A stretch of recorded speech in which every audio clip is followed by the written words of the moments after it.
Igbo mulum no bo munze moze ekene mo no bosi nke taa biko asị m ebe onye ọbụla nọ ya dịlụ nwoke mma dịlụ nwaanyị mma biko na ị na-afụ news aya nọ n'ụbọchị nke taa biko na okwu ji n'ọnụ ewe pụta n'ụbọchị Igbokwanụ. Anọzi m na a na-akpọlụ Matthias Isiagu na Matthias na-abata as general overseer ọ bụ ndị mmadụ akpọrọ Ili Isiagu a na-akpọzi obele chukwu ọha a na-akpọzi Matthias kịta awee na-asị na ihe mmadụ dị against bụzi ihe ọ na-azazi kịta, which means na ihe na-emebu Matthias before we know jealousy na-eme ya. He wishes na onye nwa nwee ụmụ ihe auditorium niile a 20,000 seat capacity, 50,000 capacity ndị chọọchị nwe. That is what he wishes na onye nwa.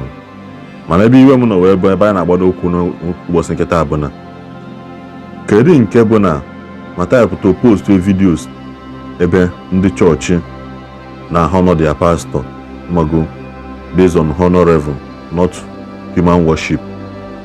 Maka most people na think na honor bụ the same thing as human worship. Ama na human worship dị iche, honor dị iche. Mana Matthias batabaza n'ụlọ ụka ndị mmadụ akwụlụcha ọtọ. Mma akpụ ya ụlọ ụka because Latin abụghị omenala. Ihe abụ ụlọ ụka Matthias. Ihe abụ ụlọ ụka Matthias. Ndị mmadụ akwụlụcha ọtọ na-ekene as the GO ọ bụ. Ayọ na-asị na ihe ọ bụzikwa omenala. Ọ na-adị against na ndị pastor na-eji security aga. Mana ịbatawa chọọchị Matthias, ọ nwere ndị na-akwụ na door. Ọ nwere ndị na-akwụ na door. Ndị nke ahụ ọ gịnị ka ha na-eme di ya? Ọ hụkwara the same security purpose. Kata m ihe ama ihe na-ekwu na insecurity na Nigeria dị too much. Ị na-asị na church refuse to do this. Mana the go and preach against insecurity bụkwa the same person na-akpọkwa security edosakwa na church gị for security purpose. Akwụ na afụ gị a emecha ọsị ka ihe ndị ụka menwu na ndị ụka enweghị ha menwu na-enwekwa ka ihe ndị omenala menwu. Ihe akwana oshi ka a na-ezu ụmụ Igbo anyị ha oshi karịzịa. Mana biko nene ihe nwanne anyị nwoke a gwa Matthias mbọsị nke taa.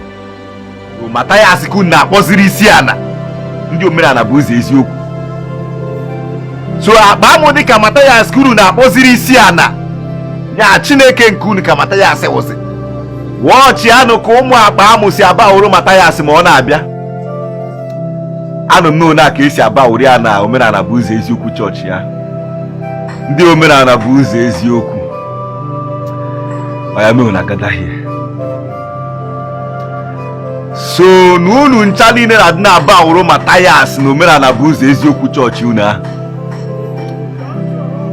Nya unu orugo to the extent na-eme Matthias na-abịa ha na unu na-aba awụrụ ya as that the GO. Obinigwe achigbuo n'onwe ya n'ọchị. Obinigwe achigbuo n'onwe ya n'ọchị n'isi unu. Matthias erigo unu. Ịma ndị ebe ogo fọlast na Matthias erigo unu. Some people aghọta ihe mmiri banyere na asị na Matthias erigo unu. Mana nke wee eziokwu na Matthias erigo unu buru brain box unye ji wee na-eche ezigbo eche. Oge ahụ anyị ncha ihe na-eme omenala oge a before ndị ọcha abịa wee mebisiere anyị ọnọdụ witi ụka. Oge ahụ anyị na Maazị Okeke na Maazị Okafọ na-efe ndị mbụ na ndị egede before ndị ọcha wee bịa wee weteziere anyị Peter, wetela anyị Moses, wetekwuoro anyị Paul na nwanne ya nwoke James. Sent Maazị Okeke otu a ka esi aba agbụrụ oge ahụ before ndị ọcha abịa wee bịa were ụka mebisi everywhere. Sent Maazị Okafọ ona ka esi aba agbụrụ ya ma ọ na-abịa ma ọ na-abata ebe a na-eme ihe omenala oge ahụ. Ka ọ ka wụzikwa ofu omenala ka Matthias na-eme ka omenala nke ya ọba ego 5G. Wọọchị anụ ka ụmụ akpa amụ si aba uru Matthias ma ọ na-abịa. Anụ m n'ona ka esi aba uri ya na omenala bụ ụzọ eziokwu chọọchị ya. So Matthias kun na-akpọziri Isiagu ndị omenala bụ ụzọ eziokwu. So akpa amụ dị ka Matthias kuru na-akpọziri Isiagu ya Chineke nke unu ka Matthias wụzi abi Obinigwe achigbuo n'onwe ya n'ọchị Obinigwe achigbuo n'onwe ya n'ọchị n'isi unu ifu dibịa na-agwọrọ Matthias ọgwụ o ji eme unu ihe niile a o siri ezigbo ike nne ya na-awa ọchị nne ya ka ọ gara ede ka emere na-asị m where is your evidence nne ya na-awa ọchị ka esi aba awụrụ ya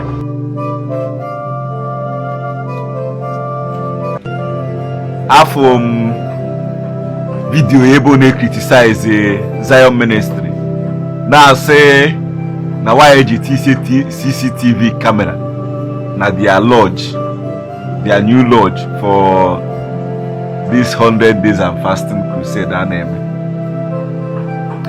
Mgbe na-ajụ Matthias, these three guys kwụ n'ọnụ ụzọ ka ha kwụ ebe ahụ eme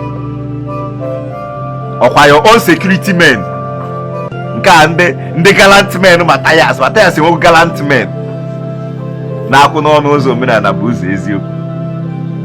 Those guys kwụ na door omenala bụ ụzọ eziokwu ministry ka ọ church ka ha kwụ dị eme. I ask you guys again, ịba awụrụ Matthias ọ ka sụzụkwa na omenala nwa na unu na-eme ị na-epostrate Matthias ma ọ na-abịa ọ unu fụ ya ọ ka bụzikwa onye ka Maazị Okeke na Maazị Okafọ na Maazị Okonkwo si wee mee the tradition oge nwa ha na-eme ya ka tradition nke Matthias ọbago digital afọ comments of people na-asị na Matthias imeghe branch na ị na-eme all those things na nwere ihe ome na abago in a modern world wee na-achị ọchị unu kpọrọ onwe unu ndị omenala unu chọrọ ị na-achị azụ na ihe ndị your ancestors mere oge nwa instead of you ya na-achị na village ọba ime ọhịa wee na-eme ihe okwukwu na arụsị unu ahụ na ndị mbụ na ndị egedu unu ahụ i wee chọrọ iji the same modern way ndị ọcha ji ekpe ụka ahụ unu na-criticize wee na-eme ya. You see, no a stupid thing to do. Kita na-akpọziri gị Isiana